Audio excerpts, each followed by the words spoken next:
नमस्कार दोस्तों, आप सभी का study for UPSC PC channel में स्वागत है। आज तारीख है 10 नवंबर 2023 ईस्वी और आज का न्यूज़पेपर आर्टिकल डिस्कशन का वीडियो होगा। ये वीडियो को अंत तक देखिएगा क्योंकि कुछ इंपॉर्टेंट टॉपिक को मुझे डिस्कस करना है। और आज सबसे ज़्यादा जो हम लोग डिस्कस करेंगे वो है क्या, तो बिहार के जो असेंबली है, विधानसभा है, उसने पारित कर दिया है किस चीज़ को, तो उसने 75% रिजर्वेशन की पॉलिसी को पारित कर दिया है। 75% रिजर्वेशन, इसको ज़रा सा डिटेल में समझाऊंगा। इस पर आधारित मैंने एक सवाल दिया था कि क्या जनसंख्या, क्या दिया था मैंने सवाल, जनसंख्या आधारित आरक्षण नीति की विवेचना कीजिए। यही सवाल मैंने दिया था, जनसंख्या आधारित आरक्षण की नीति की विवेचना कीजिए, यही सवाल मैंने दिया था। इसको भी ज़रा हम लोग ध्यान से देखने की कोशिश करेंगे। तो अगर आप चैनल पर नए हैं तो सब्सक्राइब जरूर कीजिएगा। और एक छोटा सा हमारा पेड ग्रुप चलता है आंसर राइटिंग को लेकर, जिसमें रेगुलर आंसर राइटिंग होता है। अभी तो मैं घर पे आ गया हूँ, गांव में हूँ अभी तो थोड़ा सा उसमें समय का ऊपर नीचे हो रहा है चेक करने में। लेकिन फिर से जब मैं जाऊँगा वापस 14 तारीख के बाद चला जाऊँगा मैं, तो फिर से अपना सब कुछ समुचित ढंग से चलता है। ओके, तो चलिए देखते हैं कि कौन कौन सा टॉपिक है। सबसे पहला टॉपिक कौन सा है, एथिक्स पैनल से संबंधित। अब ये क्या होता है भाई, तो देखिए लोकसभा और कौन सा, तो राज्यसभा, इन दोनों में डिसिप्लिन को मेंटेन करने के लिए दो पैनल काम करता है और ये बहुत ही पावरफुल पैनल होता है। यहाँ तक कि ये देखिए क्या इसने रिकमेंड किया है, रिकमेंड्स डिसक्वालिफिकेशन ऑफ मोइना मित्रा जो है, महुआ मोइत्रा, इनके बारे में बोला गया है कि इनको डिसक्वालिफिकेशन के लिए रिकमेंड किया गया है। क्यों, अब इनका थोड़ा सा मैं केस समझा देता हूँ आपको। केस क्या है, तो उससे पहले ये टीएमसी की सांसद हैं। सबसे पहली बात तो तृणमूल कांग्रेस, ममता बनर्जी जी की पार्टी की सांसद हैं। देखिए हुआ क्या है, लोकसभा और राज्यसभा के जो सदस्य होते हैं ना, उनका एक लॉगिन पैनल होता है, लॉगिन करते हैं जिस पर वो और अपना ऑनलाइन सवाल पूछते हैं। सवाल कहाँ पर पूछा जाता है इनका सवाल, तो संसद में पूछा जाता है इनके द्वारा सवाल। आपको पता ही है कि सवाल मौखिक भी हो सकते हैं, लिखित भी हो सकते हैं। लिखित सवाल का जवाब हमेशा ही क्या होता है, तो लिखित में दिया जाता है। इन्होंने सवाल पूछने के लिए इनका एक लॉगिन पैनल होता है ऑनलाइन, जिस पर ये जाकर लॉगिन करके अपना सवाल रख देते हैं संसद में और उस सवाल का संबंधित मंत्री जो है वो जवाब देते हैं। तो हुआ क्या दरअसल में कि इनके ऊपर आरोप लगा कि पैसे लेकर सवाल पूछने का आरोप लगा है। पैसे नहीं डायरेक्टली लिए, इन पर जो आरोप लग रहा है वो मैं बताता हूँ। इन्होंने महंगे महंगे पर्स लिए, महंगे गिफ्ट लिए, हवाई टिकट मिला इनको, इनके घर का रिनोवेशन किया गया बहुत सारा पैसा लगा कर, करोड़ों रुपए लगाकर। उसके बदले में इन्होंने क्या किया, अपना लॉगिन आईडी एक दुबई में बैठे वकील को दिया, जिसने अडानी से संबंधित मुद्दे पर क्या किया, सवाल पूछा संसद में। तो यानी कि पैसा लेकर सवाल पूछने का कहाँ से, तो अडानी से संबंधित हो गया। और कहाँ से पूछ रहा था वो, लॉगिन कहाँ से किया जा रहा था, तो लॉगिन किया जा रहा था दुबई से। ओके, दुबई से एक वकील है जिसने लॉगिन करके सवाल पूछे इनकी तरफ से, सवाल लिखे एक्चुअली में, फ्रेम किए इनकी जो पोर्टल है उस पर, और संसद में डाल के गए वो सवाल कि भाई आप इस सवाल का जवाब दीजिए। और वो सवाल किससे संबंधित था, तो सवाल संबंधित था आपका अडानी ग्रुप से संबंधित। उसके अलावा ये करीब 41 बार लॉगिन किया गया, कहाँ से, दुबई से बैठकर। उसके अलावा क्या हुआ था, उसके अलावा हुआ था कि ये जब दुबई गई तब लॉगिन नहीं किया गया। ये जब भारत में रही तभी लॉगिन किया गया। बीच में एक दो बार ये दुबई भी गई, लेकिन उस दौरान लॉगिन नहीं किया गया था। तो यही इन पर लगा है। तो हम लोग क्या करते हैं, थोड़ा सा एक बार देख लेते हैं कि भाई एथिक्स पैनल क्या करता है काम और किस प्रकार से लोकसभा और राज्यसभा और विधानसभा में भी होता है। और एथिक्स पैनल जो होता है ये बहुत ही हाई पैनल होता है। इसका रिकमेंडेशन जो होता है वो बहुत ही हाई लेवल का होता है। इसका रिकमेंडेशन लोकसभा का अलग एथिक्स पैनल होता है और राज्यसभा का अलग एथिक्स पैनल होता है। इनका उद्देश्य क्या होता है, तो कोड ऑफ कंडक्ट जो संसद सदस्यों के लिए बनाए गए हैं, आचरण संहिता जो बनाए गए हैं, उसका अगर कोई उल्लंघन करता है तो क्या करेगा, उस पर वो पैनल कार्रवाई करेगा, पहले सुनवाई करेगा। और उस पैनल में किसी एक ही पार्टी के सदस्य नहीं होते हैं, अलग अलग पार्टियों के सदस्य होते हैं। जैसे कल का अगर मैं केस बताऊं, ये जो नीतीश कुमार जी महोदय हैं, हमारे मुख्यमंत्री महोदय, ये जीतन राम मांझी, इनसे बड़े हैं उम्र में, करीब 80 वर्ष के हैं। वो सवाल पूछ रहे थे इनसे कि भाई आरक्षण पॉलिसी आपने लागू किया तो ठीक है, लेकिन उन्होंने बोला कि कम से कम इसकी समीक्षा होनी चाहिए हर 10 वर्ष पर। क्यों, क्योंकि हर जाति में कुछ ऐसे लोग होंगे, जैसे ईबीसी का ही मान लीजिए, जैसे तेली जाति ही ले लेते हैं, एक उदाहरण के तौर पर ले रहा हूँ मैं। तेली जाति में ही कुछ ऐसे लोग होंगे जो क्या होंगे, जो थोड़े से सामर्थ्यवान होंगे और वो उस आरक्षण का फ़ायदा उठाकर चले जाएंगे, बाकी जो लोग हैं उस जाति को पीछे रह जाएंगे। बहुत ही मैच्योर सवाल था कि इनका, तो जीतन राम मांझी का। कि इसमें क्या करना चाहिए, तो हमें 10 वर्षों पर समीक्षा करनी चाहिए। उस पर हमारे मुख्यमंत्री महोदय जो हैं ये तमतमा गए।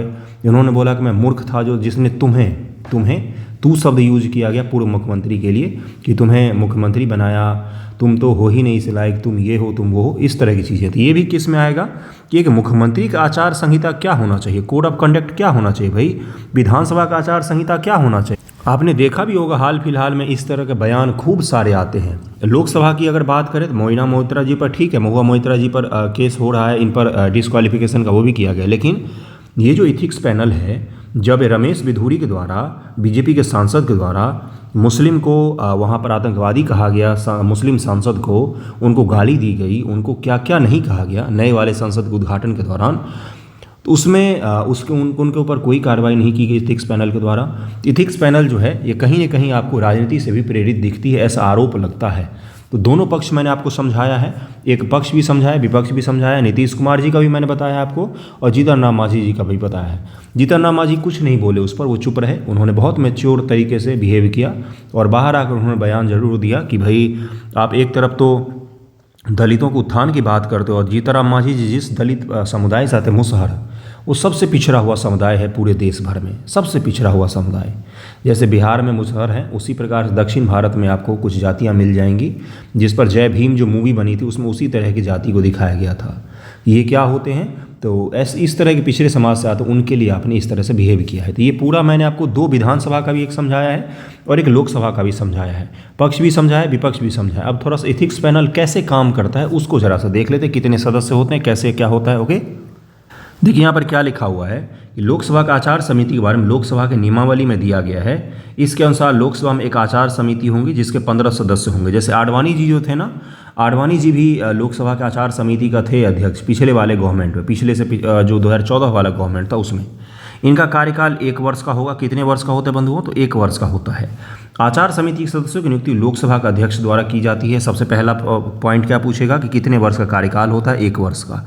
कितने सदस्य होते हैं, तो 15 सदस्य होते हैं। पीटी फैक्ट है सारा इसमें, मेंस में आपको इसका यूज करना पड़ जाएगा आंसर राइटिंग मुख्य रूप से। हाँ, ये हो सकता है कि शॉर्ट आंसर पूछ ले। अगला क्या बताया मैंने कि कौन इसकी नियुक्ति करता है, तो लोकसभा के अध्यक्ष महोदय जो हैं, स्पीकर महोदय हैं, और राज्यसभा में राज्यसभा का अध्यक्ष करेंगे, स्पीकर करेंगे, और विधानसभा में विधानसभा के स्पीकर करते हैं। यह समिति लोकसभा कार्रवाई के दौरान किसी सदस्य द्वारा किए गए अनैतिक आचरण के संबंध में शिकायतों की सुनवाई करेगी, जैसे लोकसभा अध्यक्ष द्वारा संज्ञान में लिया गया हो। समिति लोकसभा के सदस्यों के लिए आचार संहिता का निर्माण करेगी तथा उसे समय समय पर इसमें संशोधन या बदलाव करने का भी अधिकार होगा। इस समिति के निर्दिष्ट किसी शिकायत पर प्राथमिक जांच होगी। जांच पूरी होने के बाद समिति द्वारा दी गई सिफारिशों को एक रिपोर्ट के तौर पर लोकसभा अध्यक्ष के समक्ष प्रस्तुत किया जाएगा। किसके समक्ष, तो लोकसभा के जो अध्यक्ष महोदय हैं उनके समक्ष प्रस्तुत किया जाएगा। जैसे अभी प्रस्तुत कर दिया गया है महुआ मोइत्रा जी के मामले में, और बोला गया है, रिकमेंडेड किया गया है कि इनको हटाया जाए, कहाँ से, संसद से इनको हटाया जाए। और आपको पता होगा कि ये फायर ब्रिगेड नेत्री हैं। फायर ब्रिगेड का मतलब क्या होता है, बिल्कुल जब बोलती हैं तो आर पार करके रख देती हैं। वो अलग चीज़ है कि 3.5 लाख का बैग भी यूज़ करती हैं, लेकिन जब बोलती हैं तो इधर से उधर करके रख देती हैं। मतलब अच्छा वक्ता है, वक्ता बहुत अच्छी हैं। चलिए आगे देखते हैं। लोकसभा अध्यक्ष इस रिपोर्ट को सदन के पटल पर रखने की अनुमति देगा, जिसके बाद इस पर सदस्यों द्वारा चर्चा और सवाल जवाब किया जाएगा। इस प्रकार चर्चा आधे घंटे से अधिक की नहीं होगी। कितने देर की चर्चा हो सकती है, तो आधे घंटे की चर्चा हो सकती है। चर्चा के बाद सदस्यों की सहमति या असहमति के आधार पर इस प्रस्ताव को पारित किया जाएगा, और अगर प्रस्ताव पारित हो जाता है किस चीज़ पर कि इनको हटाया जाए सदन से, तो इनको हटा दिया जाएगा, इनको निलंबित कर दिया जाएगा, संसद से हटा दिया जाएगा। आचार संहिता क्या है, लोकसभा में पहली बार आचार संहिता समिति गठन 16 मई 2000 ईस्वी को हुआ था। कौन थे उसमें प्रधानमंत्री, अटल जी थे उस समय प्रधानमंत्री। उन्हीं के समय में आचार समिति बनाई गई थी, क्योंकि लोकसभा में उनका मानना था कि संसद की गरिमा होती है। आपको पता ही है कि जो नेहरूवियन टाइप का पार्लियामेंट होता है उसके कर्ता धर्ता रहे हैं कौन, अटल बिहारी वाजपेयी। मतलब उस विचारधारा को मानने वाले कि भाई सदन में एक दूसरे से नोकझोंक होगी, बहस होगी, लेकिन भाषा हमेशा सभ्य रहना चाहिए। तो आपने अटल जी के बहुत अच्छे अच्छे भाषण देखे होंगे। ये मैं क्यों कहानी बता रहा हूँ, ताकि आपको ये याद रहे ना कि पहली बार ये समिति कब बनाया गया था। ओके, अब ध्यान में रहेगा उम्मीद करता हूँ, इसीलिए मैं ये सब कहानी बता रहा हूँ। तो कि अटल बिहारी वाजपेयी जी ग्रेट पार्लियामेंटेरियन माने जाते हैं, और उन्हीं के समय में इसका गठन किया गया था। आचार समिति ने अपनी रिपोर्ट प्रस्तुत की तथा इसमें लोकसभा के रूल बुक में संशोधन से संबंधित सुझाव दिए हैं। 18 दिसंबर 2014 को यह रिपोर्ट सदन के पटल पर प्रस्तुत की गई तथा इसके सुझावों को लोकसभा के विनियम समिति रूल्स कमेटी की रिपोर्ट में शामिल किया गया है। इसमें कहा गया है कि आचार समिति लोकसभा सदस्यों के लिए एक आचार संहिता का निर्माण करेगी तथा समय समय पर इस संहिता में संशोधन करेगी और नए प्रस्ताव भी जोड़ेगी। तब से यह मामला आचार समिति के पास ही लंबित है, वो दूसरे मामले की बात होगी। लेकिन आपको क्या क्या याद रखना था, यहाँ से कितने सदस्य होते हैं, कितना कार्यकाल होता है, कौन नियुक्त करता है और कब पहली बार बना था। तो आचार समिति के बारे में ये सब समझा दिया मैंने आपको। अब चलते हैं बिहार रिजर्वेशन की तरफ में। ओके, उससे पहले एक टॉपिक और पढ़ लीजिए ज़रा, क्योंकि ये बेहद इंपॉर्टेंट है, आपके मेंस के लिए इंपॉर्टेंट है। और मैंने आपको बताया था, याद कीजिए, कि विजन इंडिया @ 2047 राष्ट्र के भविष्य को बदलना, ये किसका है प्लानिंग? तो नीति आयोग की प्लानिंग है। जो अभी बचे हुए साल हैं 2047 आने में, उतने वर्षों की नीति आयोग की प्लानिंग है कि क्या क्या करना है हमें 2047 तक। एक चीज़ को आज बांध कर रख लीजिएगा, इस डॉक्यूमेंट में जो टॉपिक, जो पॉइंट लिखे हुए, जो डेटा लिखे हुए, जो लक्ष्य लिखे हुए हैं, जो तरीका लिखा हुआ है, उसको मेंस के आंसर राइटिंग में आंख मूंद कर धड़ल्ले से उपयोग करना है। सृष्टि देशमुख जी का नाम आपने सुना होगा, वो IAS हैं, 5th रैंक आया था उनका जब भी आया था, 2019-18 जब भी आया था। आज एक चीज़ सुन लीजिएगा, GS में उससे ज़्यादा मार्क्स बहुत कम लोगों के आए हैं UPSC में। किसमें? UPSC में। UPSC में GS में सबसे ज़्यादा जो मार्क्स होल्डर हैं उसमें से सृष्टि देशमुख जी का नाम है। उनके आप मोटिवेशनल और फोकट के वीडियो तो बहुत देखते होंगे आप, कलेक्टरी करते हुए जो वीडियो बनाते हैं आजकल लोग, लेकिन उनका थोड़ा सा स्ट्रेटजी समझिएगा। जब उन्होंने पास किया तो उन्होंने बताया था कि मैंने नीति आयोग का जो 15 ईयर का प्लानिंग था उसको भर के यूज किया था अपने आंसर राइटिंग में। तो अगर आपको भी मार्क्स गेन करना है तो नीति आयोग @ 2047 का जो प्लानिंग है इसको भर के यूज करना है अपने आंसर में। हर मुद्दा संबंधित आपको चीज़ें मिलेंगी। अगले साल 2024 के जनवरी में हमारे प्रधानमंत्री महोदय इससे जुड़ा हुआ डिटेल डॉक्यूमेंट जारी करेंगे, लेकिन फिलहाल के लिए जितना अपने पास डेटा आया है उसको आप यूज करना शुरू कर दीजिए, उसको याद भी कीजिएगा। एक बार 2 बार लिखेंगे तो आपको याद हो जाएगा। ओके, चलिए शुरू करते हैं। देखिए क्या लिखा हुआ है यहाँ पर कि उम्मीद की जा रही है कि वर्ष 2024 की शुरुआत में प्रधानमंत्री के द्वारा देश की स्वतंत्रता के 100 साल पूरे होने पर तक देश को 30 ट्रिलियन, पहला फैक्ट क्या मिला, तो $30 ट्रिलियन का हमें इकोनॉमी कब तक बनाना है, तो 2047 तक बनाना। अभी कितना का है? अभी 3 ट्रिलियन का है, लगभग 10 गुना बढ़ाना है हमें। अमेरिकी डॉलर की अर्थव्यवस्था के साथ एक विकसित राष्ट्र में बदलने के रोड मैप का अनावरण किया जाएगा। विजन इंडिया @ 2047 योजना, जैसा कि इसे आधिकारिक तौर पर नाम दिया गया है, पिछले 2 वर्ष से कार्य चल रहा है, जिससे विभिन्न मंत्रालय के अधिकारी इस बात पर विचार मंथन कर रहे हैं कि देश को विकास के स्तर से उस स्तर तक कैसे ले जाएं जिसकी महत्वाकांक्षा हमने पाल रखी है, वहाँ तक कैसे ले जाएं इसको। ओके, अगला देखिए क्या है, नीति आयोग इस विजन दस्तावेज को अंतिम रूप देने की प्रक्रिया में है, जल्द ही इसको दे दिया जाएगा। और इसके बहुत सारे लोग, देखिए बहुत सारे दुनिया के जो टेक जाइंट हैं, जैसे एप्पल हो गया, गूगल हो गया, इन सभी को भी शामिल किया गया। अजय बंगा कौन है, तो विश्व बैंक में है। इन सभी को भी शामिल किया गया है किसमें, तो नीति आयोग की टीम में शामिल किया गया है। किस चीज़ को लेकर, तो ये विजन इंडिया जो 2047 के नाम डॉक्यूमेंट बना रहे हैं उसके प्लानिंग को लेकर शामिल किया गया है। अगला देखिए कि क्या है ये परियोजना। विजन इंडिया 2047 अगले 25 वर्षों में भारत के विकास का एक खाका या ब्लूप्रिंट तैयार करने के लिए भारत के शीर्ष नीति थिंक टैंक द्वारा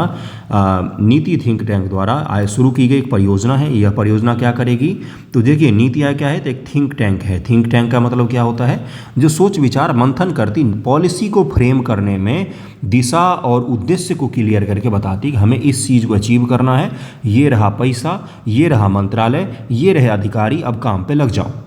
यही काम होता है थिंक टैंक का। ओके, विकास और सामाजिक कल्याण के मामले में भी एक मॉडल देश होगा और पर्यावरणीय संवहनीयता पर भी प्रबल पक्ष समर्थक भी होगा भारत। ओके, उद्देश्य क्या होगा, 18 से 20 हज़ार अमेरिकी डॉलर के प्रति व्यक्ति आय। पहला फैक्ट क्या मिला हमें, लोगों की आय कितना करना है, तो 18 से 20 हज़ार डॉलर प्रति व्यक्ति आय करना है। अभी ये 8 से 9 हज़ार के करीब में है, या उससे भी कम ही है आई थिंक, डॉलर प्रति व्यक्ति के आय के हिसाब से है, प्रति व्यक्ति आय है। ओके, अगला प्रति व्यक्ति आय कैसे निकालते हैं, तो पूरे देश की जनसंख्या बटे देश की आय। तो देश की आय को जब देश की जनसंख्या से डिवाइड कर देंगे आप, तो क्या निकल के आ जाएगा, प्रति व्यक्ति आय निकल के आ जाता है। वित्तीय क्षेत्र के साथ 30 ट्रिलियन अमेरिकी डॉलर की अर्थव्यवस्था प्राप्त करना है। ग्रामीण और शहरी दोनों क्षेत्रों में विश्व स्तरीय आधारभूत संरचना। अगला प्लानिंग क्या, तो वर्ल्ड लेवल का इंफ्रास्ट्रक्चर ग्रामीण और शहरी दोनों एरिया में। अगला कौन सा है, नागरिकों के जीवन में सरकार के अनावश्यक हस्तक्षेप को समाप्त करना है।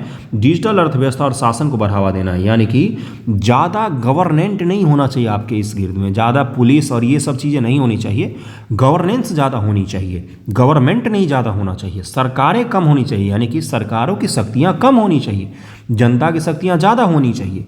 ये भी किसका है लक्ष्य? तो नीति आयोग @इंडिया विजन @2047 का एक लक्ष्य है। जितने मैं पॉइंट बता रहा हूँ आपको एग्जाम में भर के यूज करना, निबंध से लेकर जीएस तक में। बात मान लो मेरी, थोड़ा सा आपसे ज़्यादा जानता हूँ, आपसे जीवन में थोड़ा सा ज़्यादा फेल हुआ हूँ, इसलिए मुझे पता है कि क्या आपको लिखना चाहिए क्या नहीं। ओके, अगला लक्ष्य देखिए क्या है। अगला लक्ष्य है विनय या पुनर्गठन के द्वारा स्वदेशी उद्योग और नवाचार को बढ़ावा देने के माध्यम से हर क्षेत्र में 3 से 4 वैश्विक चैंपियन विकसित करना। अब ये क्या बात हो गई भाई? तो नवाचार और उद्योग को बढ़ावा देना, हर उद्योग में 3 से 4 वर्ल्ड लीडर होने चाहिए हमारे पास। जैसे मान लीजिए बैंकिंग, तो बैंकिंग सेक्टर में हमारे पास इतने बड़े बड़े बैंक होने चाहिए 3 से 4 जो विश्व लेवल के बैंक हो। आईटी, तो आईटी में हमारे पास इतने बड़े बड़े कंपनियां होनी चाहिए विश्व में 3 से 4 अपना हो, वर्ल्ड लीडर हो। उत्पादन की बात करें हम लोग, प्रोडक्शन की बात करें किसी भी चीज़ का, तो उसमें 3 से 4 वर्ल्ड लीडर हमारे देश से होना चाहिए, जिससे क्या होगा हमारे यहाँ रोजगार और वो सब चीज़ें बढ़ जाएंगी। रक्षा और अंतरिक्ष क्षेत्र में आत्मनिर्भर बनना तथा विश्व में भारत की भूमिका की वृद्धि करना, नवीकरणीय ऊर्जा क्षमता में वृद्धि और कार्बन उत्सर्जन को कम करके हरित विकास और जलवायु कार्रवाई को बढ़ावा देने के लिए भी लक्ष्य रखा गया है। उसके अगला क्या लक्ष्य रखा गया है? तो उसके अगला आप लोगों के लिए लक्ष्य रखा गया कि युवाओं को कौशल व शिक्षा के साथ सशक्त बनाना, रोजगार का अधिक अवसर पैदा करना, देश में शीर्ष 10 प्रयोगशालाओं के निर्माण के लिए विदेशी अनुसंधान और विकास संगठनों के साथ साझेदारी करना, कम से कम 10 भारतीय संस्थानों को वैश्विक स्तर पर शीर्ष 100 की सूची में शामिल करवाना। 10 भारतीय एजुकेशनल इंस्टीट्यूट को, कॉलेज को, यूनिवर्सिटी को टॉप 100 में शामिल करवाना हमें 2047 तक, ये हमने लक्ष्य रखा हुआ है। जब भी एजुकेशन से जुड़ी हुई चीज़ों में लिखेंगे तो हम इस पॉइंट को लिख के आएंगे। 2047 तक हमने प्लानिंग की है कि क्या किया जाएगा, तो किया जाएगा यही कि भाई कम से कम 10 तो हमारे होने चाहिए।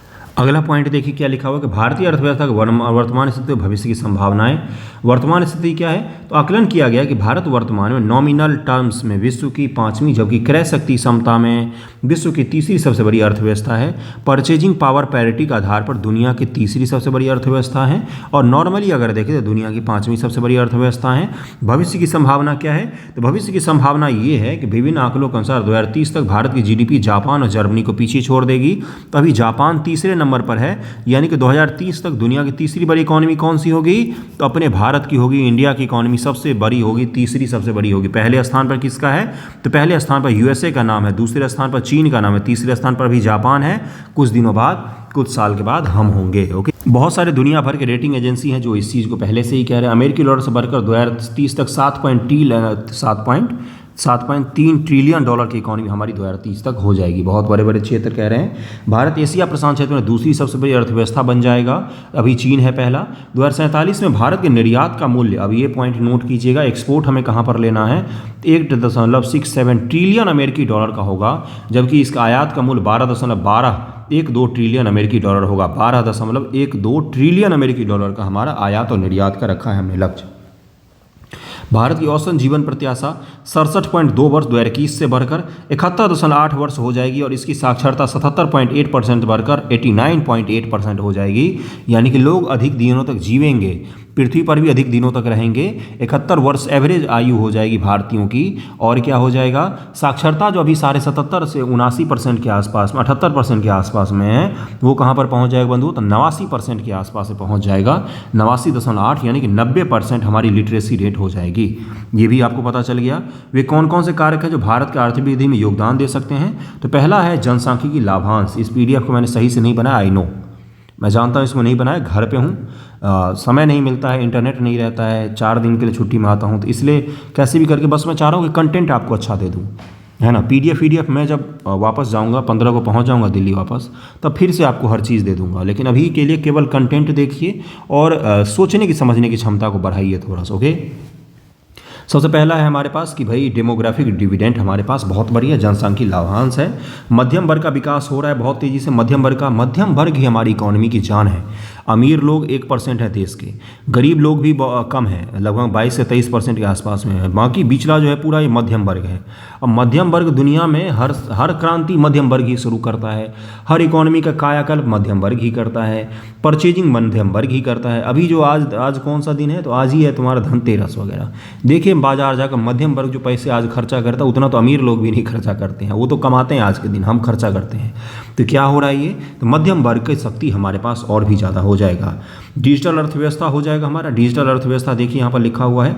और उसके बाद से क्या है, संवहनीय केंद्रित अर्थव्यवस्था हो जाएगा। भारत अपने कार्बन पदचिह्न को कम करने, अपनी पर्यावरणीय गुणवत्ता को बढ़ाने, नवीकरणीय ऊर्जा, हरित अवसंरचना, जलवायु प्रतिष्ठा में निवेश कर रहा है। ये पहले वृद्धि और विकास के नए अवसर पैदा कर सकती हैं और $30 ट्रिलियन के जो हमारा लक्ष्य है 2047 तक, उस तक हम पहुंच सकते हैं। अब ऐसा तो है नहीं कि सारा कुछ हमारे पास बेनिफिट ही है, कुछ हमारी समस्याएं भी हैं। मध्यम आय जाल, यानी कि अभी भी हमारे देश में बहुत बड़ी ऐसी आबादी है जिसकी इनकम 20,000 पर मंथ से भी कम है। बंधुओं, 20,000 पर मंथ से भी कम है। समझ सकते हैं उनकी स्थिति क्या होगी। विश्व बैंक की परिभाषा के अनुसार मध्यम आय जाल एक ऐसी स्थिति को संदर्भित करता है जहां एक मध्यम आय देश बढ़ती लागत और घटती प्रतिस्पर्धात्मकता के कारण उच्च आय अर्थव्यवस्था में संक्रमण करने विफल होने लग जाता है। मतलब कि एक समय के बाद उसका ग्रोथ रुक जाता है, ये विश्व बैंक कहता है। ओके, वृद्ध होती जनसंख्या, 2047 तक हमारे पास जनसंख्या लाभांश भी कम हो जाएगा। जो अभी लाभांश है धीरे धीरे वो कम हो जाएगा, ये आपको ध्यान में रखना पड़ेगा। तो और ये सब कुछ चुनौतियां हैं, बाकी सब कुछ मैंने आपको बहुत डिटेल बताया है। जो मुख्य मैंने आपको पॉइंट बताया, जैसे इंपोर्ट एक्सपोर्ट का इंस्टीट्यूट और स्कूल कॉलेज का शिक्षा हमें क्या करना, बैंक बनाना है और वर्ल्ड लीडर्स बनाने हैं, वर्ल्ड प्लेयर्स बनाने हैं। तो ये ध्यान में ज़रूर रखिए, गरीबी कम करनी है और हमारे पास लाभांश है, जनसांख्यिकी लाभांश है, डिजिटल इकोनॉमी का फायदा होगा, पर्यावरणीय रूप से भी हम सही कर रहे हैं। मध्यम वर्ग जो है ये हमारा काफ़ी ज़्यादा मजबूत है, यानी कि देश में परचेजिंग पावर खूब सारा है। तो ये सब कुछ ऐसी चीज़ें हैं जो आपको ध्यान में रखनी है। नीति आयोग का और भी प्लानिंग आने दीजिए जनवरी 2024 में, तो उसको भी हम लोग डिटेल में समझेंगे। अब चलते हैं बिहार रिजर्वेशन की तरफ में, उससे संबंधित मुझे आपको डिटेल में कुछ समझाना है। देखिए यहाँ पर क्या लिखा हुआ न्यूज़ में कि 50% जो रिजर्वेशन मिला हुआ था किनको, तो जातिगत रूप से जो था 50% ही रिजर्वेशन था, अभी भी 50% ही था। इसी को बढ़ाकर कहाँ पर कर दिया गया, 65% कर दिया गया है। इसमें 10% जब EWS को आप जोड़ते हैं तो कितना हो जाता है, टोटल 75% रिजर्वेशन हो जाता है। ठीक है, इसी का बिल पास कर दिया गया है बिहार के असेंबली से। क्या बिल पास को आप एक्ट मान लें? देखिए सुनिएगा मेरी चीज़ों को ध्यान से। हुआ क्या है दरअसल में कि 75% रिजर्वेशन का जो बिल पारित किया गया, अब ये विधान परिषद है तो वहाँ भी जाएगा, लेकिन वो खाना पूर्ति होती है विधान परिषद में, ऐसा कोई उसको शक्ति नहीं दिया गया है और वहाँ से भी पारित हो ही जाएगा। और यहाँ से भी पारित हो ही गया है लगभग में। उसके बाद जाए गवर्नर के पास। गवर्नर चूंकि यहाँ पर क्या है, गवर्नर जो है ये दरअसल में दूसरी पार्टी के हैं। दूसरी गवर्नर का भी पार्टी होता है, सही समझ रहे हैं आप, गवर्नर का भी पार्टी होता है। अभी बीजेपी का गवर्नमेंट नहीं है बिहार में, तो गवर्नर साइन करेंगे या नहीं करेंगे इस पर थोड़ा सा संशय 1 मिनट के लिए हो सकता है। लेकिन मुझे जहाँ तक लगता है कि भारतीय जनता पार्टी भी उसी तरह की पार्टी है जैसे बाकी पार्टियाँ हैं, तो कोई ऐसा नहीं होगा, बिल्कुल आसानी से साइन हो जाएगा, कोई दिक्कत नहीं होना चाहिए। उसके बाद कहाँ पर जाएगा, तो उसके बाद ये एक्ट लागू हो जाएगा। क्या अभी जो एग्ज़ाम आ गए जिनके नोटिफिकेशन उन पर भी लागू होगा? नहीं। जिन एग्ज़ामों के नोटिफिकेशन नहीं जारी किए गए हैं, जो एग्ज़ाम अभी भी अधूरा है, रुका हुआ है, और उन पर लागू नहीं होगा। जिन एग्ज़ाम के नोटिफिकेशन नहीं जारी हुए हैं, जब नया नोटिफिकेशन एक्ट बनने के बाद जारी होगा तब जाके उस पर EWS आरक्षण लागू होगा। जैसे मान लीजिए ये एक्ट जो है नवंबर महीना अभी चल रहा है, इसी महीने में गवर्नर भी साइन करके लागू हो जाता है। उसके बाद अगर कोई भी आएगा एग्ज़ाम, जैसे 70 BPSC का भी अगर नोटिफिकेशन नवंबर के बाद आता है, इस एक्ट लागू होने के बाद आता है, तो उसमें 75% आपको आरक्षण का लाभ मिलेगा, जिन लोगों को दिया जाएगा। अब आ जाते हैं कि क्या जनरल कास्ट के साथ बहुत बुरा हुआ है, ये हुआ है, वो हुआ है। मैं टीचर हूँ, मैं जज नहीं हूँ, मैं कुछ नहीं बता सकता क्या हुआ है क्या नहीं। इतना आतुर भी नहीं होना चाहिए, आने दीजिए परिणाम, जो पहला परिणाम दिखेगा उसे पता चलेगा क्या हुआ है क्या नहीं, है ना। बाकी अगर सोशल जस्टिस की बात करेंगे आप लोग, तो उसके तहत तो सुधार जरूर होगा और नीयत सही होगी। तो मेरी शब्दों को ध्यान से सुनिएगा, नीयत सही के क्यों बोला मैंने। अब मान लीजिए हर जाति के जो प्रभुत्वशाली लोग हैं वही सारा रिजर्वेशन का फ़ायदा उठा ले जाएंगे, तो फिर जो उस जाति के जिनको रिजर्वेशन पहुंचाना था हमें, उन तक तो नहीं पहुंच पाया। यानी कि जो हम टारगेट करके डेवलपमेंट करने की बात करें बिहार कास्ट सेंसस के पश्चात, अभी मैं डिटेल में समझाऊंगा, सुनिएगा मेरी बातों को थोड़ी देर। कास्ट सेंसस के बाद, इकोनॉमिक सेंसस के बाद हम लोग क्या करना इसको कोशिश करें, टारगेटेड डेवलपमेंट की बात कर रहे हैं, वो तो फिर से सफल नहीं हो पाएगा। और यही बात कल कौन कर रहे थे, जीतन राम मांझी जी कल यही बात कर रहे थे वो, ठीक है। उन्होंने बोला कि जो जातिगत आंकड़े हैं ये भी आपने गलत लिया है, क्योंकि लोगों के बहुत सारे लोग हैं ऐसे, गांव के गांव हैं ऐसे जिनसे जाति नहीं पूछी गई है कि आप किस जाति से हैं, किस जाति की। बहुत सारे लोगों ने बताया भी नहीं है, इकोनॉमिक कंडीशन भी नहीं बताया है, फिर भी आपने एक नमूना सैंपल पर ठीक है तय कर लिया। तो ये कुछ चुनौतियाँ भी हैं इसके साथ में जुड़ी हुई। अब थोड़ा सा डिटेल जाते हैं, देखते हैं और भी क्या चीज़ें। देखिए यहाँ पर लिखा हुआ है कि EBC extremely backward class will be raise from the existing 18% से 25% कर दिया गया ईबीसी को, और बैकवर्ड क्लास से बीसी जो था वो उसको 12 से 18 कर दिया गया है, 12 से 18, 18 से 25 किया गया है। शेड्यूल कास्ट एससी का रिजर्वेशन 16 से 20% हो गया है। एसटी का रिजर्वेशन जो डबल कर दिया गया है 1% से 2% कर दिया गया है। बिहार की आबादी में एसटी का पॉपुलेशन कितना, तो 1.6% के आसपास बिहार की आबादी में इनका पॉपुलेशन है, जबकि रिजर्वेशन कितना दिया जा रहा है, तो 2% रिजर्वेशन शेड्यूल ट्राइब के लिए रखा जा रहा है। The existing 3% reservation for BC women has been scrapped. BC women के जो 3% रिजर्वेशन उसको स्क्रैप कर दिया गया है।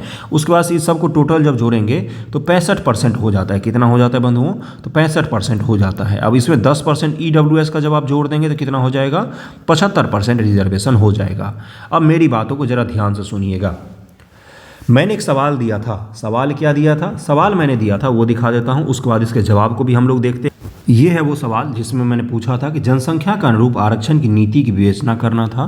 इसके बारे में मैंने बोला था कि लिखिए। बहुत सारे बच्चों ने अच्छा प्रयास किया, बहुत सारे बच्चों ने अच्छा प्रयास किया। 2 नंबर 2.5 नंबर मैंने दिए भी, लेकिन देखिए नंबर पर मत जाइए, लेकिन मुख्य रूप से क्या है, उन्होंने बहुत अच्छी कोशिश की। कुछ बच्चों के पॉइंट शानदार थे, लेकिन देखिए इस सवाल की मूल भावना पर अगर आप जाएंगे तो ये आपसे रिजर्वेशन के बारे में नहीं पूछ रहा है, वर्तमान रिजर्वेशन के बारे में नहीं पूछ रहा है, रिजर्वेशन के खामी के बारे में आपसे नहीं पूछ रहा है। ये आपसे पूछ रहा है कि वर्तमान भारत में जो रिजर्वेशन लागू है, सुनिएगा जरा मेरे बातों को ध्यान से, फिर मैं पॉइंट लिख कर लाया हूँ आपके लिए, टैब ही पर लिखा है मैंने अभी, और वो अच्छे से मैंने समझाने की कोशिश करूँगा मैं उसमें, लेकिन थोड़ा सा सुनिए मेरी बातों को, समझिए, ब्रॉड व्यू कीजिए थोड़ा सा। क्या मैं कहने की कोशिश कर रहा हूँ कि इसमें पूछा जा रहा है आपसे कि बेटा रिजर्वेशन पॉलिसी के बारे में मत बताओ। अभी का जो रिजर्वेशन पॉलिसी है वर्तमान भारत में, वो जनसंख्या पर आधारित नहीं है, वो सामाजिक पिछड़ेपन पर आधारित है। ठीक है, सामाजिक आर्थिक पिछड़ेपन पर आधारित है। इसको हम कहाँ पर करने की कोशिश कर रहे हैं, जनसंख्या पर करने की कोशिश कर रहे हैं। क्यों भाई, तो वो इसलिए करने की कोशिश कर रहे हैं जनसंख्या पर, क्योंकि बिहार में कास्ट सेंसस किया गया है और भारत में भी कास्ट सेंसस की बात चल रही है। जो विपक्षी पार्टियां, इंडिया गठबंधन जो है वो बात कर रही है कि भाई भारत भर में ऐसा करो जैसा बिहार में किया 75% रिजर्वेशन। तो जनसंख्या के अनुरूप भारत में भी रिजर्वेशन लागू नहीं है। अभी भारत में सामाजिक व आर्थिक स्तर पर आरक्षण लागू है, पॉपुलेशन के हिसाब से लागू नहीं है। अब बात कर रहे हैं हम कि पॉपुलेशन के हिसाब से लागू करें, जिसकी जितनी जनसंख्या उसका उतना हक है, तो बांट लो भारत को अपनी अपनी जनसंख्या के हिसाब से, कर दो टुकड़े टुकड़े। ये मैं कह रहा हूँ कि जनसंख्या के आधार पर आरक्षण की बात हो रही है। तो मैंने यही पूछा था कि जनसंख्या के आधार पर आरक्षण सही है या गलत है, इसको आप मुझे बताइए लिख कर। यही सवाल था। आप लोगों ने समिति, इंदिरा साहनी, ये साहनी, वो साहनी, ये सारे कुछ बता दिए। वो सब चीज़ें नहीं पूछा गया था सवाल में। सवाल में पूछा गया था कि जनसंख्या के अनुरूप जो आरक्षण की नीति अब हम लोग बना रहे हैं, या जनसंख्या के अनुरूप आरक्षण की नीति की विवेचना कीजिए। कुछ पॉजिटिव पॉइंट लिख दीजिए, कुछ निगेटिव पॉइंट लिख दीजिए, और आपका कल्याण मेरा भी कल्याण, बात खत्म। चलिए देखते हैं आप कुछ पॉइंट्स। पहला पॉइंट है बहुमतवाद को बढ़ावा। अब ये क्या है, ये विपक्ष में पॉइंट यहाँ शुरू हो रहा है, फिर पक्ष में भी पॉइंट है। ऐसा नहीं है एक तरफा मैं बताऊंगा, दोनों तरफ के पॉइंट समझेंगे हम लोग। ध्यान से सुनिएगा, समझने की कोशिश कीजिए। बहुमतवाद को बढ़ावा का मतलब क्या होगा, यानी कि जब संविधान हम बना रहे थे, जो संविधान का हमने कर्तव्य दिया, उस संविधान के कर्तव्य में हमने बोला था कि भाई साहब तुम्हारा एक ये भी कर्तव्य, संविधान का एक ये भी कर्तव्य होता है कि बहुमत से वो रक्षा करता है अल्पमत की। जिसकी संख्या ज़्यादा है उससे रक्षा करता है उससे कम संख्या वालों की। यानी कि अगर एक सरकार को ढेर सारा बहुमत मिल गया तो जो मर्जी वो कर सकती है। तो ये जातिगत आरक्षण अगर संख्या के आधार पर दिया गया तो कल को कोई आएगी जो बोलेगी कि देश में हिंदुओं की जनसंख्या 80% से ज़्यादा है, तो हम ऐसा करते हैं 80% ज़्यादा रिजर्वेशन की पॉलिसी हिंदुओं को लागू कर देते हैं और 20% रिजर्वेशन की पॉलिसी मुस्लिमों को लागू कर देते हैं। तो ये भी आपको मानना पड़ जाएगा। यानी कि बहुमतवाद को बढ़ावा दे रहा है, जो कि गलत है। बहुमतवाद को बढ़ावा नहीं दिया जाता है किसी भी संवैधानिक देश में। हमेशा वहाँ पर सबकी बातों को लेकर सबके साथ में आगे बढ़ना होता है। बहुमत का प्रभुत्व नहीं होना चाहिए देश में। भीड़ का प्रभुत्व नहीं होना चाहिए देश में। बहुमतवाद को बढ़ावा देता है कौन सा चीज़? तो जनसंख्या के हिसाब से आरक्षण की जो प्रणाली है, जो नीति है, ये बहुमतवाद को बढ़ावा देता है। दूसरा क्या है? संविधान की मूल भावना। संविधान में बात की गई थी कि जो सामाजिक व आर्थिक रूप से पिछड़े लोग हैं उनके हम क्या करेंगे? उनके सामाजिक कल्याण की बात करेंगे, न कि यहाँ की जिनकी जनसंख्या ज़्यादा है उनके कल्याण की बात करेंगे। सामाजिक व आर्थिक रूप से पिछड़े लोगों के कल्याण के लिए संविधान ने मत बनाए हैं, संविधान ने कानून बनाए हैं, संविधान ने प्रावधान किए गए हैं कि सामाजिक व आर्थिक रूप से जो लोग पिछड़े हैं उनके कल्याण की हम बात करेंगे, न कि जो जनसंख्या के दृष्टि से बहुत ज़्यादा है उनके कल्याण की बात करेंगे। हम सामाजिक आर्थिक कल्याण के आधार पर हमें तय करना है। हो सकता है जिसकी संख्या ज़्यादा हो उसमें कुछ ही ऐसे लोग हों जिनको क्या हो? सामाजिक आर्थिक सहायता की ज़रूरत हो, अधिकांश ऐसे हो जिनकी ज़रूरत ना हो। इसकी पुष्टि कौन करता है? तो अभी कुछ दिन पहले ही रोहिणी आयोग बनाया गया है। एक रोहिणी आयोग ही है जो ओबीसी के वर्गीकरण पर बात करता है कि ओबीसी में कुछ ऐसे कास्ट हैं जिनको निकालना पड़ेगा और दूसरे कास्टों को शामिल करना पड़ेगा, क्योंकि ओबीसी में ऊपर के जो 2% कास्ट उन्होंने सबसे ज़्यादा रिजर्वेशन का फ़ायदा उठाया है। तो यानी कि संविधान की जो मूल भावना थी उसका उल्लंघन हुआ है। और अगर जनसंख्या के आधार पर, जनसंख्या के अनुरूप ही आरक्षण पॉलिसी को लागू करना होता तो डॉक्टर भीमराव अंबेडकर जी जब थे, जो संविधान सभा थी, वो एससी और एसटी को 1% रिजर्वेशन और 13% रिजर्वेशन देकर नहीं छोड़ते। वो अच्छा खासा रिजर्वेशन की पॉलिसी लागू करके जाते। उसी समय हम बोल देते कि इस रिजर्वेशन पॉलिसी को लागू करना चाहिए हमें, किसके अनुरूप? तो उनकी जनसंख्या के अनुरूप। लेकिन उस समय जनसंख्या के अनुरूप लागू नहीं किया गया था।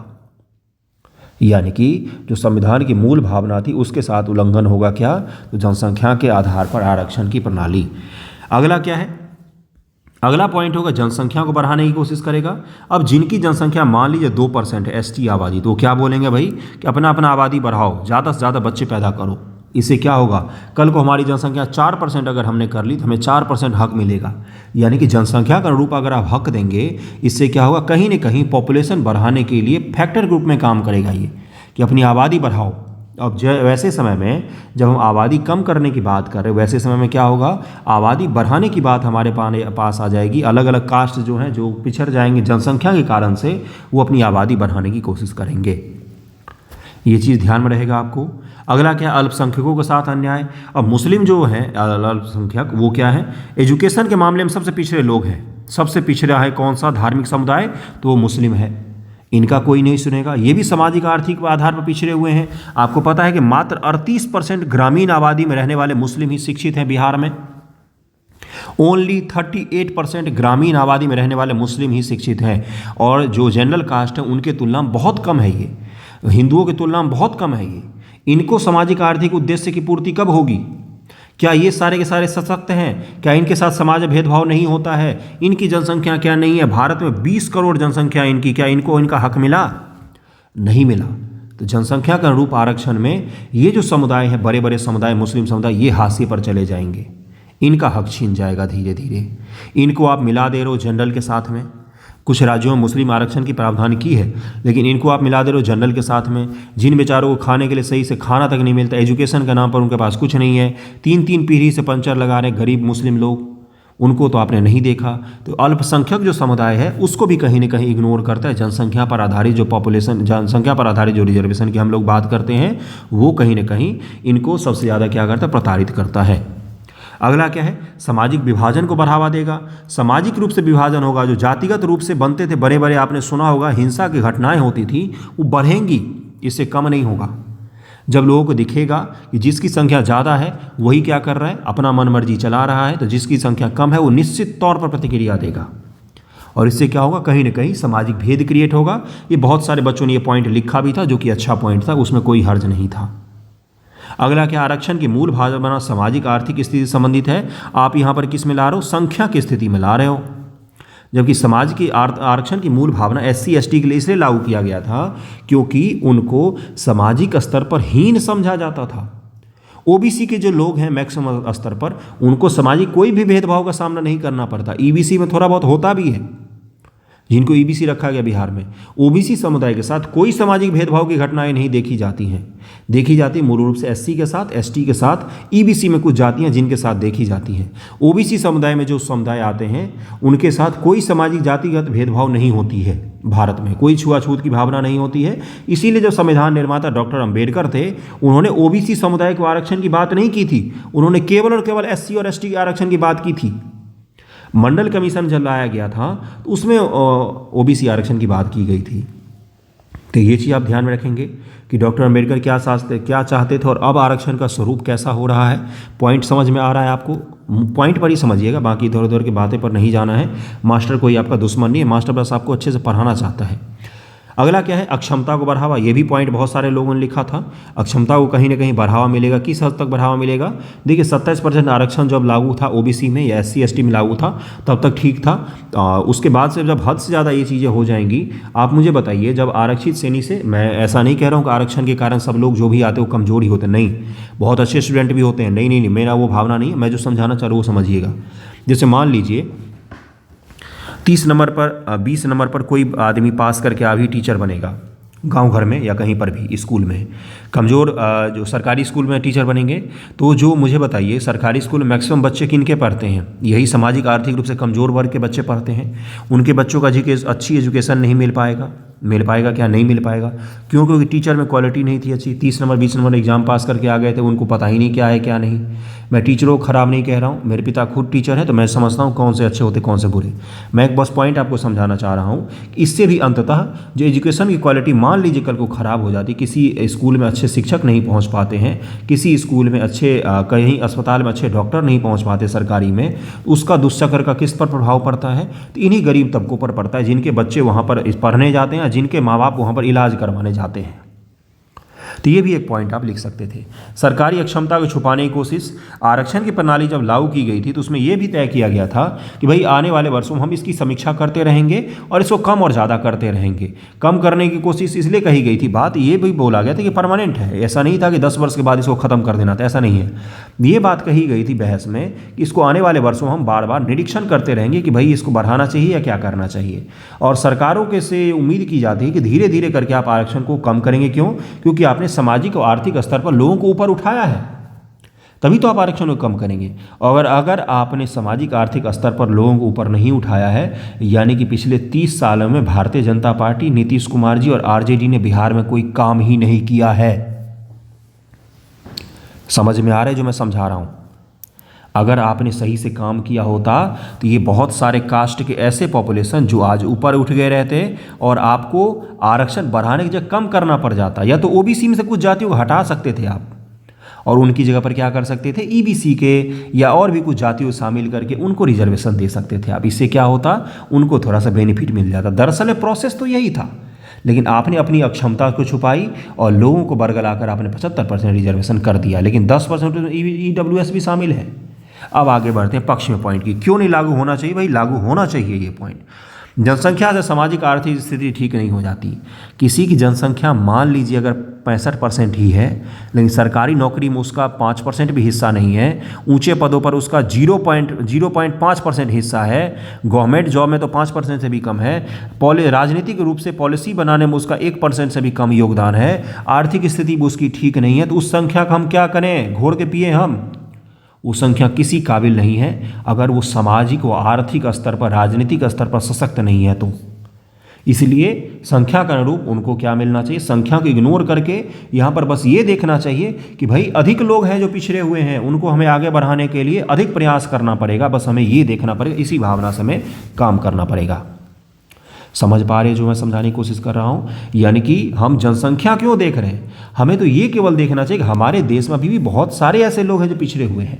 65% को गोली मारिए, आप बस ये देखिए कि समाज का अधिकांश वर्ग जो है आज वो पिछड़ा हुआ है, हमें उसको आगे लाना ही पड़ेगा। अगला देखिए क्या है। अगला है कि ऊंचे पदों पर सरकार में कुछ विशेष जाति का प्रभुत्व है। जैसे आपने सुना होगा कि जो भारत सरकार के स्तर के अधिकारी ले लीजिए, वहाँ पर कुछ ही विशेष जातियाँ ही हैं जो वहाँ पर काबिज हैं। जनसंख्या भले ही उनकी कम है, जनसंख्या के रूप में क्यों लागू होना चाहिए? क्योंकि वो जो ऊपर की 1% जाति होगी, ये तय नहीं है कि वो नीचे की जातियों की समस्या समाधान जानती होगी, क्या समस्या फेस कर रहे हो। अगर जान रहे होते तो आज भी भारत में जातिगत चीज़ें, छुआछूत जैसी चीज़ें, महिलाओं से जुड़ी हुई चीज़ें इतनी ज़्यादा इग्नोर नहीं रहती। अपने भारत में आज भी, छत्तीसगढ़ में भी रिपोर्टिंग कर रहा था लल्लन टॉप, तो वहाँ पर दिखा एक बच्चा बोल रहा था कि हमें मंदिर पर नहीं जाने दिया जाता, हमें पानी पीने नहीं दिया जाता है। जातिगत चीज़ें भारत की सबसे बड़ी सच्चाई है जिसको छुपाने की कोशिश बार बार की जाती है। ये सच है, छुआछूत आज भी होता है। अगला जो पॉइंट है वही मैं आपको बताना हूँ। चौथे पॉइंट पर चलिए, पाँचवें पॉइंट पर कहाँ गया भाई, एनसीआर, सातवां पॉइंट पर चलते हैं, उसके बाद आएंगे ऊपर। एनसीआरबी का, नेशनल क्राइम रिकॉर्ड ब्यूरो का डेटा पर ये आज भी भारत में जातिगत आधारित सबसे ज़्यादा क्राइम होते हैं। महिलाओं के साथ रेप होता है जाति के नाम पर, महिलाओं के साथ अन्याय होता है जाति के नाम पर, यानी कि जातिगत चीज़ें आज भी भारत में विद्यमान हैं। जाति में गरीब होने से उसकी समस्याएं बढ़ जाती है। अगर एससी जाति की कोई गरीब महिला है तो उसकी समस्याएं ज़्यादा होगी, अगर जनरल कास्ट की कोई गरीब महिला है तो उसकी समस्या तुलनात्मक रूप से कम होगी। भीख सही से मिल जाता है जनरल कास्ट के महिलाओं को, एससी कास्ट के महिलाओं को वो भी नहीं मिल पाएगा। मैं जो कह रहा हूँ बहुत कड़ा शब्द कह रहा हूँ, लेकिन ये वो सच्चाई है जिसको छुपाया जाता है। पुलिस में जाते हैं तो जनरल कास्ट का क्राइम का अगर रिपोर्टिंग करने जा रहे हैं तो वो सुन लेगा आपकी बात, लेकिन कोई 80 कास्ट का, एसटी कास्ट का, ओबीसी कास्ट का, ईबीसी का अगर निचला दबा तबका जाता है तो कोई सुनने वाला नहीं होता, खासतौर से तब जब थाने अध्यक्ष हो वो किसी ऊंची कास्ट का हो। तो मैं आरोप नहीं लगा रहा हूँ, ये सच्चाई है जो भारत सरकार ने एनसीआरबी डेटा में कहा है कि जातिगत आधार पर क्राइम बहुत ज़्यादा होता है भारत में। वो भी राजस्थान जैसे राज्य में खूब सारे क्राइम होते हैं, यूपी में होते हैं, बिहार में होते हैं, उत्तर प्रदेश में होते हैं, तमिलनाडु में होते हैं। कहाँ नहीं होता है, देश के हर हिस्से में जातिगत आधार पर क्राइम होता है। यानी कि संख्या ज़्यादा होने से नहीं होता है, आज भी उसकी संख्या भले ही ज़्यादा हो उनकी, लेकिन वो दबे कुचले श्रेणी में आज आते हैं। डेटा के आधार पर, फैक्ट के आधार पर आपको बातें प्रूव करनी पड़ेगी, हवा में बातें नहीं कर सकते हैं आप। बिहार में सरकारी नौकरी का आंकड़ा देख लीजिए, जनरल का कंडीशन, जनरल के कितने परसेंट आबादी है, 15% आबादी है, लेकिन इनकी सरकारी नौकरी बहुत ज़्यादा प्रभुत्व है, परसेंटेज के हिसाब से अच्छा खासा है। लेकिन वहीं पर आएंगे बात, यादवों के ले लीजिए, यादवों को भी तो थोड़ा बहुत तो है ही नौकरी, कुर्मियों के ले लीजिए, बाकी ईबीसी को जो कास्ट है उनको ज़रा देखिए, 1%, 2%, 1.5%, आधा परसेंट, ईबीसी में आधा परसेंट भी सरकारी नौकरी में उनका प्रभुत्व नहीं है।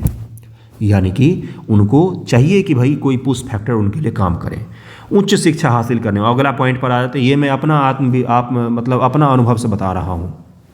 जब मैं स्कूल में, मिडिल स्कूल में पढ़ता था, मेरे साथ बहुत सारे बच्चे पढ़ते थे।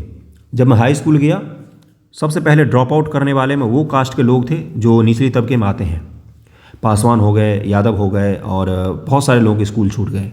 10वीं के बाद जो ओबीसी कास्ट के प्रभुत्वशाली लाभ को बच्चे दिखते हैं, उसमें से भी बहुत सारे स्कूल कॉलेज छोड़ देते हैं, नहीं वो पढ़ पाते हैं, उनको कमाने पर जाना पड़ जाता है, गेहूं काटने जाना पड़ जाता है। यानी कि ड्रॉप आउट्स रेट, एजुकेशन में उनकी ड्रॉप आउट रेट सबसे ज़्यादा है निचली तबके की जातियों का। यानी कि जनसंख्या भले ही ज़्यादा है, लेकिन शिक्षा नहीं हासिल कर पा रहे हैं सभी लोग उस जनसंख्या के। School drop out, college drop out, college उच्च शिक्षा प्राप्त नहीं करने वाले लोगों में अगर हम आंकड़ा कोई निकालेंगे कि उच्च शिक्षा प्राप्त करने वाली कौन सी जातियां सबसे ज़्यादा है, तो उसमें भी जनरल कास्ट का प्रभुत्व होगा। मैं लिख के दे रहा हूं आपको। क्यों नहीं हासिल कर पाते? सामाजिक व आर्थिक स्थिति वैसी नहीं है जिसके कारण से वो क्या कर पाएंगे, उच्च शिक्षा को हासिल कर पाएंगे। यानी कि स्कूल और कॉलेज ड्रॉप आउट्स की संख्या भी किनकी ज़्यादा है, तो इनकी ज़्यादा है। जनसंख्या ज़्यादा होते हुए भी संख्या ज़्यादा है स्कूल कॉलेज ड्रॉप आउट्स की। ये भी एक पॉइंट हो गया। अगला पॉइंट जो है इसको जरा सा ध्यान से सुनिएगा। 65% आबादी है देश की। बार बार आप बोलते आबादी इतने सारे हैं, कई सारे लोग तो बोलते खूब बच्चे पैदा कर लिए इसलिए हैं। क्यों किए उन्होंने बच्चे पैदा ज़्यादा? क्योंकि उनकी सामाजिक व आर्थिक स्थिति कमज़ोर थी। जिसका शैक्षणिक, सामाजिक व आर्थिक स्थिति कमज़ोर होता है वो पॉपुलेशन को इंक्रीज करता है, न कि डिक्रीज करता है। उनके घर में ये थ्योरी चलती कि जितने हाथ होंगे उतना खाना मिलेगा, जितने कमाने वाले हाथ होंगे उतना ज़्यादा समृद्ध होंगे। ये उल्टा थ्योरी है कमाने वालों का। जो भी कास्ट ज़्यादा पढ़ी लिखी होती है, जहाँ पर एजुकेशन ज़्यादा होता है, जहाँ पर लिटरेसी अच्छी होती है, जहाँ पर सामाजिक और आर्थिक स्थिति अच्छी होती है, उस कास्ट में पॉपुलेशन ग्रोथ हमेशा कम होता है, उस राज्य में पॉपुलेशन ग्रोथ कम होता है, उस देश में पॉपुलेशन ग्रोथ कम होता है। उदाहरण के तौर पर दक्षिण भारत का पॉपुलेशन ग्रोथ कम है। उदाहरण के तौर पर 2000 ईस्वी के बाद भारत में पॉपुलेशन ग्रोथ कम हुआ है। उदाहरण के तौर पर यूरोपियन कंट्री में पॉपुलेशन ग्रोथ कम होता है। उदाहरण के तौर पर चीन में पॉपुलेशन ग्रोथ कम किया गया सरकारी नीति के बनाकर। उदाहरण के तौर पर बिहार में ज्यों ज्यों लिटरेसी रेट बढ़ रहा है त्यों त्यों पॉपुलेशन ग्रोथ जो है वो कम हो रहा है। यानी कि जिनकी आबादी ज़्यादा है वो आबादी इसीलिए ज़्यादा है क्योंकि सामाजिक और आर्थिक रूप से पिछड़े हुए लोग हैं। अगर हम उनको ऊपर उठा कर लाएंगे तो कल को उनकी आबादी का ग्रोथ जो है वो कम हो जाएगा, उनकी आबादी कम होगी। ये भी एक पॉइंट है। अगर ये पॉलिसी जातिगत, अब मैं एक और पॉइंट और बोलता हूँ, सुनिएगा। अगर ये पॉलिसी जो जनसंख्या के आधार पर आरक्षण की पॉलिसी है, ये अगर आज़ादी के साथ ही लागू कर दिया जाता तो हो सकता है आज भारत का पॉपुलेशन 140 करोड़ ना रहकर 100 करोड़ ही होता, क्योंकि उसी समय से ये जातियां भी जो आज तक पिछड़ी हुई हैं, कमज़ोर हैं, संख्या उनकी इसीलिए ज़्यादा हो गई क्योंकि उनको पता नहीं था कि संख्या ज़्यादा नहीं होना चाहिए। उनको ये शिक्षा नहीं था, उनको नहीं पता था कि परिवार नियोजन क्या होता, उनको नहीं पता था कि एजुकेशन सबसे बड़ा फैक्टर होता है, उनको नहीं पता था कि पढ़ लिख के ही कुछ कर सकते हैं जीवन में। उनकी स्थिति ऐसी नहीं थी। यानी कि ये एक सबसे बड़ा मुद्दा होगा किस चीज़ का, तो एक समर्थन मुद्दा होगा। एनसीआरबी डेटा मैंने समझा दिया।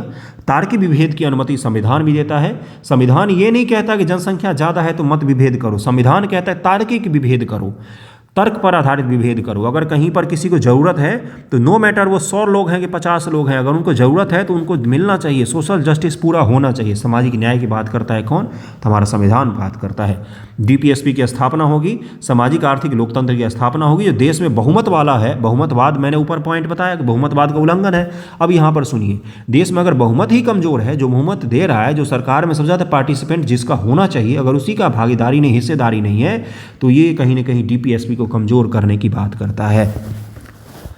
अगला पॉइंट सुनिए, क्रीमी लेयर का भी तो प्रावधान है, सबको थोड़ी ना रिजर्वेशन मिल जाएगा, क्रीमी लेयर का भी तो प्रावधान किया गया है।